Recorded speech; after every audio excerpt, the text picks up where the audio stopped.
আজকাল কি যে উল্টোপাল্টা বায়না শিখেছে ও।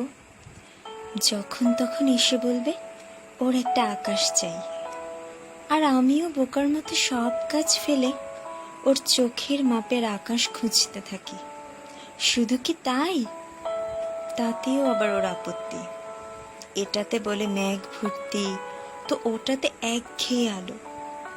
গোধূলি আকাশ দেখলেই ও আবার লজ্জায় মরে যায়।